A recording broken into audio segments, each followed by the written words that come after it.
નમસ્કાર મિત્રો, સ્વાગત છે તમારું ખેડૂત સમાચાર ચેનલમાં। મિત્રો, આજના વિડીયોમાં હવામાન વિભાગ અને પરેશભાઈ ગોસ્વામી દ્વારા ગુજરાતમાં માવઠાને લઈને મોટી આગાહી કરવામાં આવી છે। ત્યારે ઠંડી સાથે ભારે વરસાદ પડશે, તો જોઈ લો ક્યાં ક્યાં માવઠું પડશે।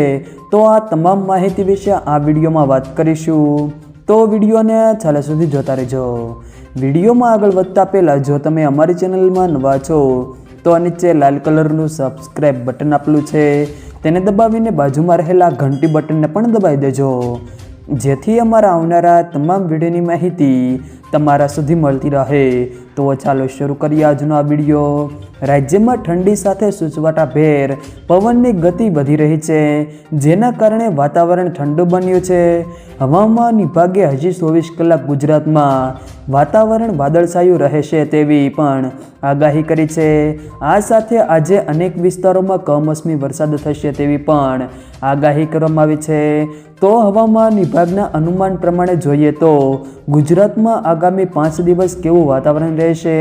હવામાન વિભાગના ડાયરેક્ટર ડૉક્ટર મનોરમા મોહંતીના જણાવ્યા પ્રમાણે આગામી 24 કલાક રાજ્યમાં ઠંડી સાથે વાદળછાયું વાતાવરણ રહેશે।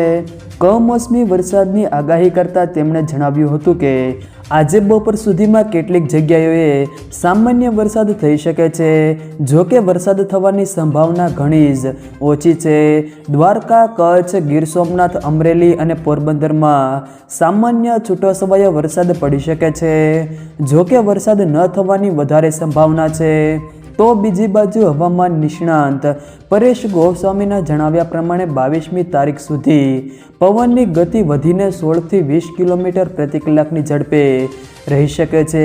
હાલ રાજ્યમાં ઉત્તર પૂર્વના પવનો ફૂંકાઈ રહ્યા છે। ઉત્તર ભારતમાં પર્વતીય પ્રદેશોમાં હિમવર્ષા થઈ રહી છે અને તેના કારણે રાજ્યમાં ઠંડી અનુભવાઈ રહી છે, જો કે હવામાનમાં પલટાની સંભાવના છે, તેના કારણે ગુજરાતમાં 1 ડિગ્રી જેટલું તાપમાન ઊંચું આવે તેવી પણ શક્યતાઓ છે। અરબી સમુદ્રની અસ્થિરતાના કારણે ગુજરાતના ઘણા ભાગોમાં વાદળછાયું વાતાવરણ જોવા મળશે। આ દરમિયાન ભારે માવઠું થશે તેવો ડર ઊભો થશે, પરંતુ આ રાઉન્ડમાં મોટું માવઠું થવાની શક્યતાઓ ઘણી જ ઓછી છે। જો મિત્રો વિડીયો પસંદ આવ્યો હોય તો વિડીયોને લાઈક કરો, તમારા મિત્રો સાથે શેર કરો, અને જો તમે અમારી ચેનલમાં નવા હો તો ચેનલને સબસ્ક્રાઈબ જરૂર કરજો, જેથી અમારા આવનારા તમામ વિડીયોની માહિતી તમારા સુધી મળતી રહે।